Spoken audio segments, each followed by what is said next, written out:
What's up? Today we're going to be answering your paid ads questions. And yeah, I put up this story yesterday. I was talking about how we manage, well over $1 million a month in ad spend, and I just asked to drop your paid ads questions. So before we start, if you do have any questions or anything like that you ever want me to answer, go DM me on IG. It's the quickest place to reach me at the Zach B. Or you can just text me. My number is 704-998-8564. You can text me literally at any point in time. It's my personal cell. But I put up this thing yesterday. It's like ask paid ads questions. I got a ton of responses, or not a ton, I guess, like 10, 15. So I'm going to be going over them today.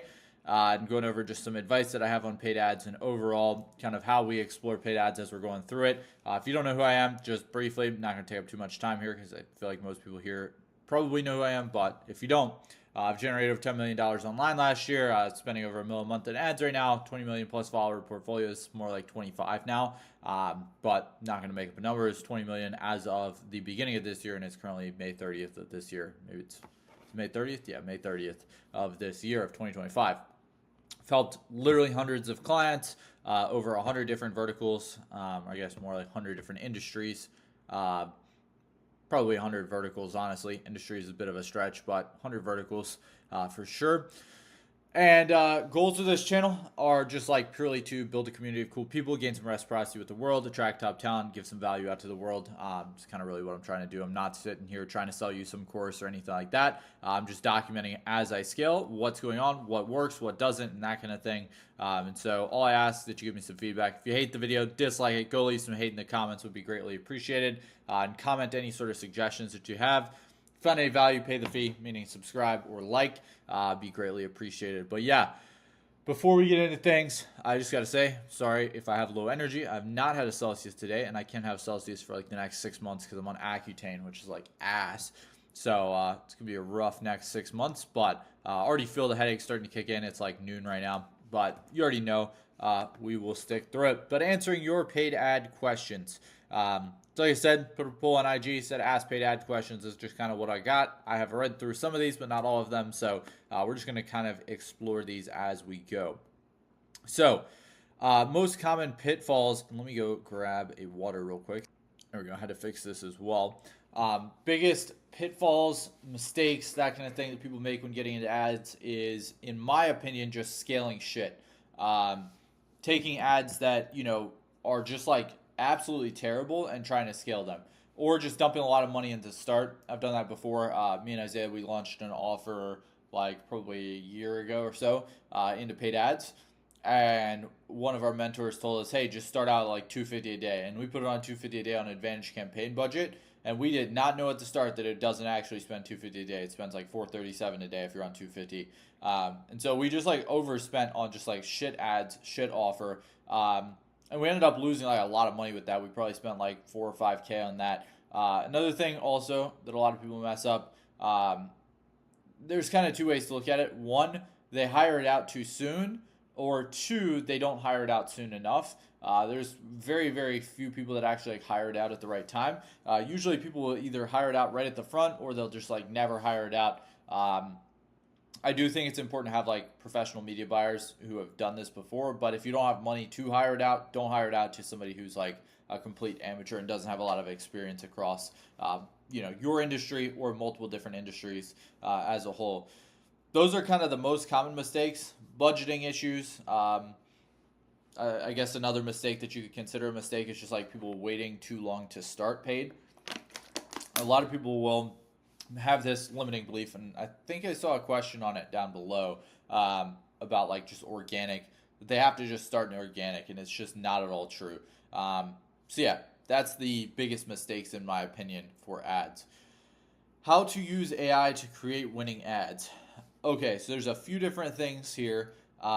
First thing, is how to prompt AI. I guess I could go over that briefly. And I'm not going to go like super in depth on this one just because I don't want it to take like an hour, but prompting AI comes down to like it knowing about who you're writing to. So the same thing with like being a copywriter. You got to understand like your level of market sophistication. You got to understand the level of basically potency in the market of other competitors, right? Like how often are they getting hit with the same message? That's a huge, huge thing. A lot of people mess up when writing ad copy.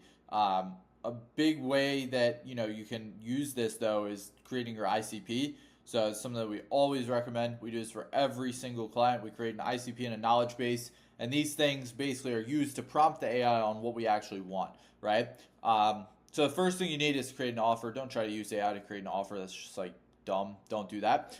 Go into your offer and like actually dissect each individual part of it and make sure it's actually something that the market wants. A lot of people, and this is kind of like a side tangent, a lot of people try to build the offer before they determine the market. The market's got to be the first thing that you determine, because you want to sell something that people want, right? That's just like basic business, like the most basic level of business is just like sell something people want. So that's the first thing. You got to figure out what they want and build out your ICP, or like ideal customer profile, right? So you put that into a document. You can upload that document into Claude, into GPT. I always use Claude for anything like longer copywriting. For ad scripts, I like Claude. You can also use GPT as well, or just like write them out. Because realistically, this could go kind of into the last question too. Another big pitfall is people will try to like split test way too much at the start. For each ad, right? You want to like simplify your ad account as much as possible, but each ad you don't really want to ever be spending less than like 50 at the lowest, but ideally like $100 a day on each ad. So if you have like 3 ads across 3 different ad sets and you have 9 total ads, right? You're just like basically split testing way too much. And then the ad platforms can never actually get you results because they never actually know what to send your video to, right? So another huge pitfall is a lot of people will split test way too much. But back down to using AI to create winning angles. Like if you're only creating 2 to 3 ads, which is typically like what we're starting with, like 3, maybe 5 different variants. And yeah, you can use like dynamic creative and these kind of tools to be able to get around these split test, rules, but or split testing best practices, I should say.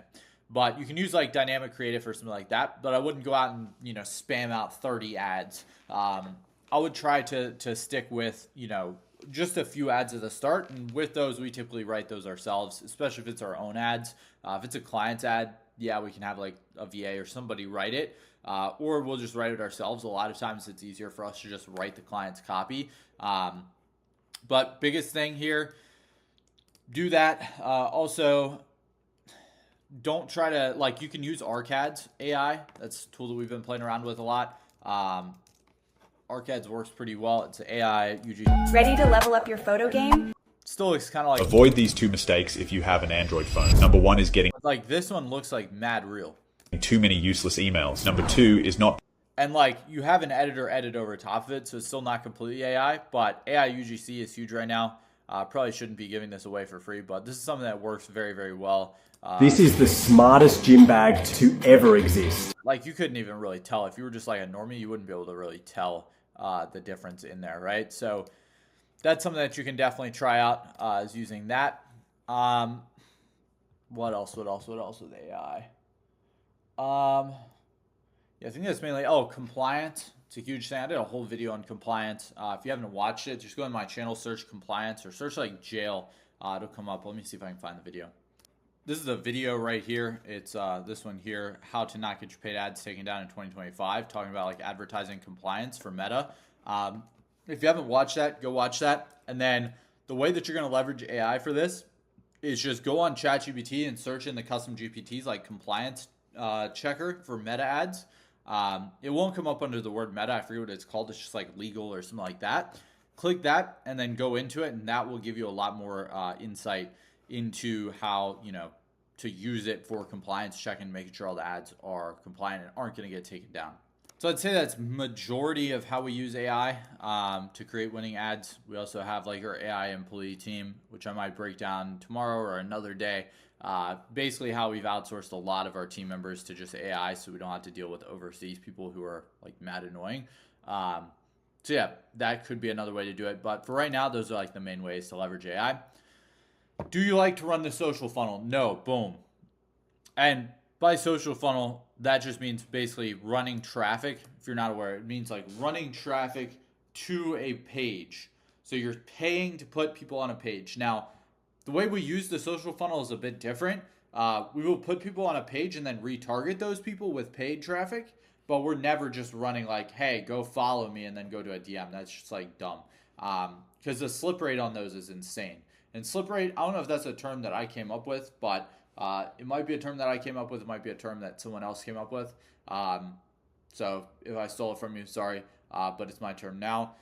Slip rate basically means the amount of people that fall through the cracks at each stage of your funnel. So if you have a funnel that, you have, let's just say, for example, let me grab here. I'm actually going to draw something on here for once. So let's say you have like an opt-in, and then you have a calendar, or you have a VSL page, like a separate page is just your VSL, and then you have your calendar.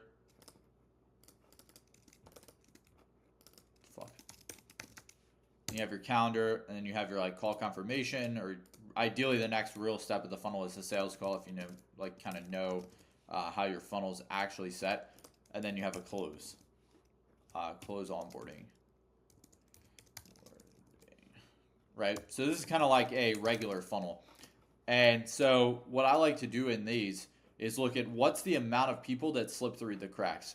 So if I have, let's just say 1,000 people opt in to a funnel, right? And then I have, I don't even know a lot of times how many people are hitting a VSL page unless I have like a page tracker on there. I will track a page view as like a custom conversion, but I don't ever optimize around that. So we can track a page view on that just with our pixel, because it's just not going to be accurate, right? Like the amount of people that are actually going to get to this page view are very, very inaccurate. And ideally, we're really checking this in like Vitalytics. I know other people like use like VTurbs as well. But Vitalytics works pretty well to see like how many people actually watched the VSL. Let's say we had 400 people start watching the VSL, which again, on this VSL, we can like break this down into like a micro piece of what's inside of this VSL page, right? We have, the hook, and we have like the actual like how many people actually made it to the bot or to the CTA. You might have, 80% of people slip off there, and that's how you know where your bottleneck is, right? And then maybe you have like a certain number of people hit the calendar page. But let's just say for now, we have 1,000 people opt in and 400 people actually watch, a portion of the VSL. We have a 600 person slip rate, which is 60%. 60% slip rate in between this. And so we know that this is something that we can improve, because it's very easy to double, if you have 60% of people aren't even watching the VSL, you just have something wrong, right? And so that gives us a lot of insight into like the social funnel itself, because the social funnel doesn't look like this at all, because you don't have an opt-in, you don't have a VSL, you just have content, and then you have view, right? And so the amount of people that actually go from the views over to like the actual like sales call, for example, are going to be very, very few. And so this funnel just leaves a lot of room in the cracks. Now, what you can do is you can retarget these people with paid ads and run like what Jeremy Haynes, he calls the Venus flytrap. Very, very good strategy. Running retargeting ads with direct response, basically to try to get them to book in a call. And that kind of takes away some of the, friction if you don't have an audience. Like if you're selling to cold traffic, very, very tricky. And even like on a page view, we'll use like what we call protection campaigns. I'm not really going to talk that deep about that here for free on YouTube, but a protection campaign basically protects their ad accounts. It's a campaign that runs at a low spend to protect our ad accounts. And on those, we typically run content views. And we can pay, 2 to 3 cents to get someone to watch a full video, like all the way through, or 15 seconds through, for like a through play on Meta. So this is a very, very good way to kind of go about your funnel. But it kind of works, it kind of doesn't. I wouldn't run just primarily the social funnel the way it's taught by most gurus, where you just literally run like follower ads. That's just like retarded. CBO or ABO, typically start on CBO. So if you don't know CBO and ABO, CBO is campaign budget optimization, then ad set budget optimization.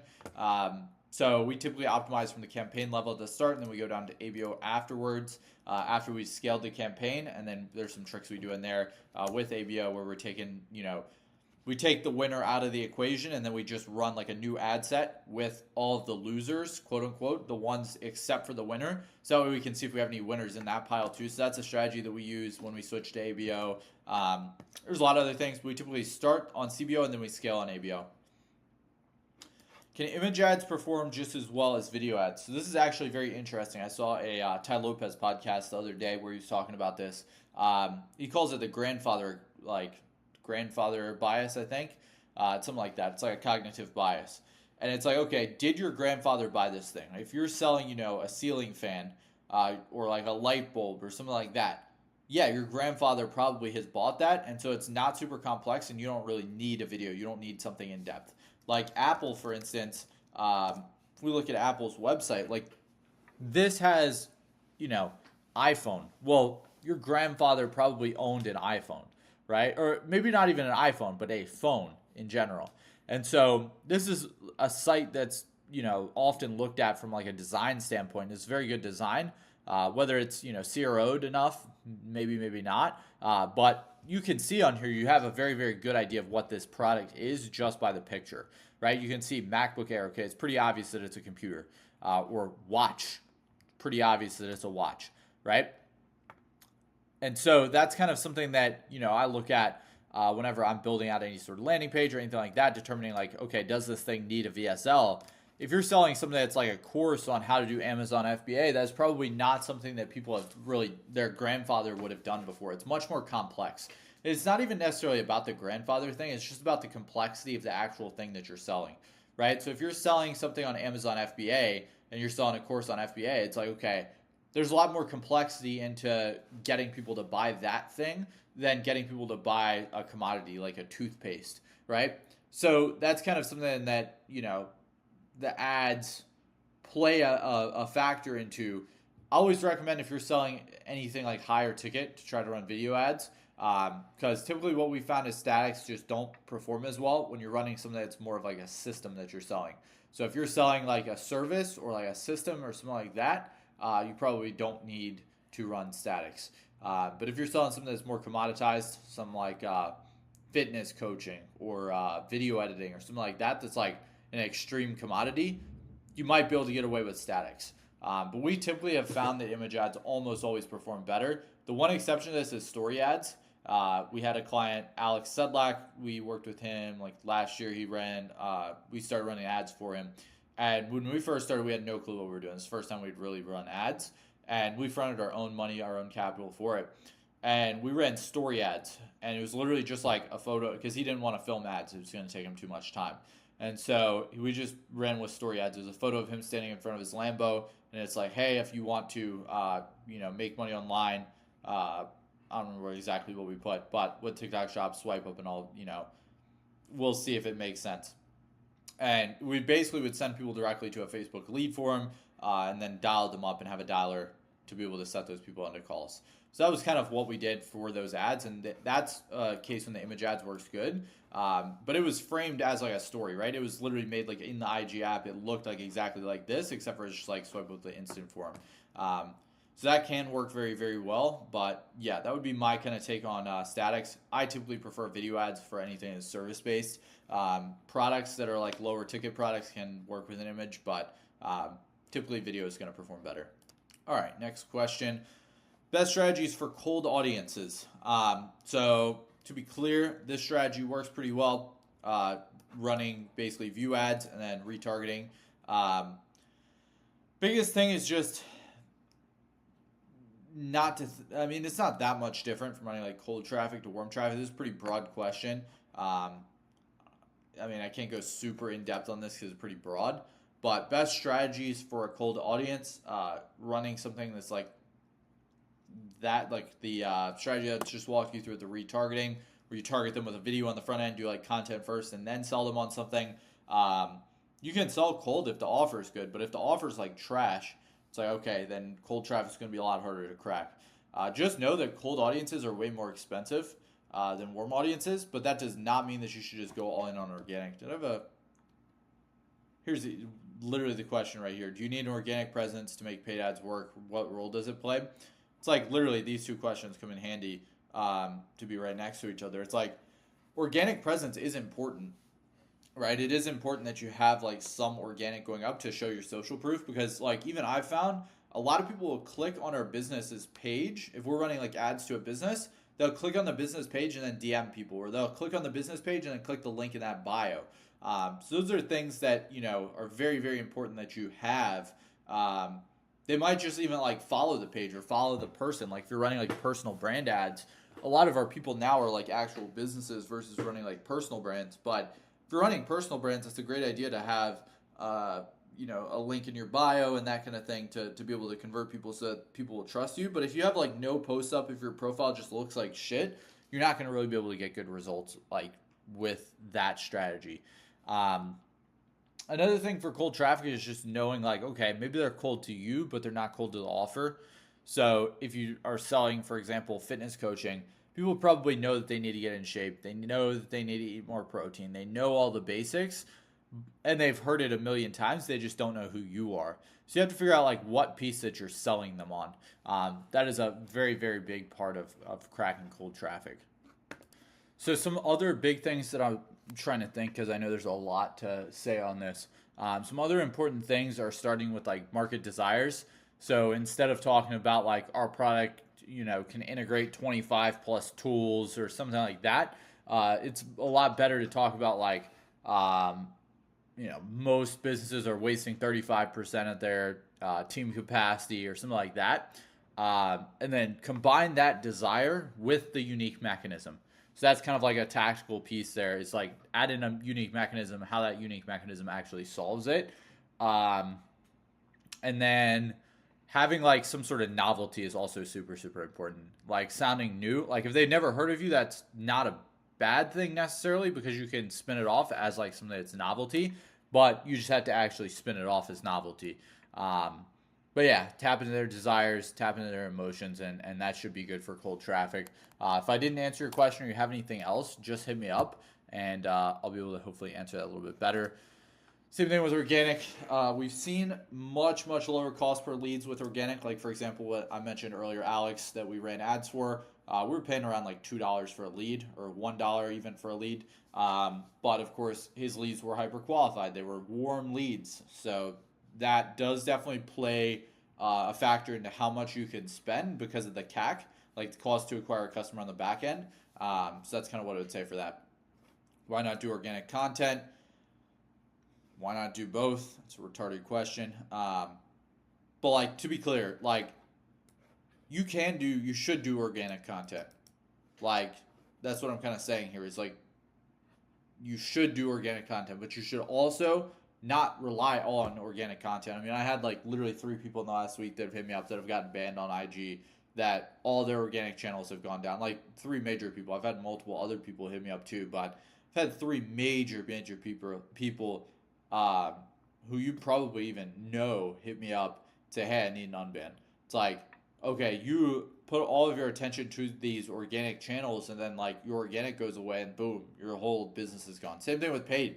Like don't rely all on one channel on paid. Like don't just do like meta ads on one ad account. Like we split our spend amongst multiple different ad accounts, multiple different Facebook accounts, multiple different Instagram accounts. We split the spend. And so that's something that I think is really, really important that you understand as well from the organic content side. Is organic does play a role, but it's not everything. How fast do you gain attention through paid ads? As fast as you want, as fast as you're willing to spend. That's kind of like the answer there. But yeah, I mean, you can gain attention as fast as you want, but your goal is, I mean, it depends if you're running attention ads. Like, attention doesn't matter. Money matters. So that's like not a question that is, like the question itself is like, okay, it's flawed in the way of like attention doesn't really matter at all. You shouldn't be trying to get attention unless that's your goal. If your goal is just like get attention for yourself, then you can do that through paid traffic. But I feel like most people aren't just trying to get attention. So that's kind of answers that. All right, so this is actually a really good question. For DCT and duplicating, we used to do no DCT. Now we do DCT, which is, by the way, dynamic creative testing.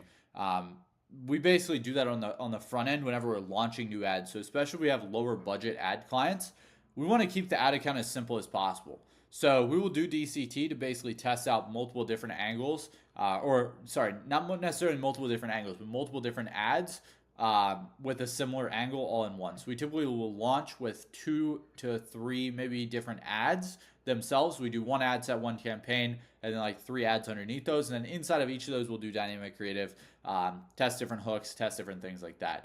So that's kind of what we do. Then after we've proven it, then we switch out to like, after we figure out kind of like what works and what doesn't, then we'll force the ad sets out. We'll duplicate those out. And as long as it's on the same pixel, it doesn't really matter that much. But just make sure you're duplicating, in the, we typically duplicate into like a new campaign and then relaunch the campaign so that we kind of reset the machine learning model. It's kind of what we like to do, and then we just like to scale the winning ads up from there after we've kind of proven them. Doesn't mean you have to do that though. If you're winning with DCT, don't turn off like a winning ad set. If your ROAS positive by like a significant amount, don't turn it off. If you're even like 2x, 3x ROAS, it's profitable, so don't turn it off. But that's kind of what I would say on that. But yeah, that is all the questions that I got on paid ads. If you have more paid ads questions, drop them in the comments. I'll either shoot you a loom down below or I'll just answer it in a future video as well. And if you have any other video ideas for me, go ahead, because I'm doing these pretty much daily. So drop me a sub, pay the fee. Like this video if you liked it. Sorry if I'm low energy, like I said.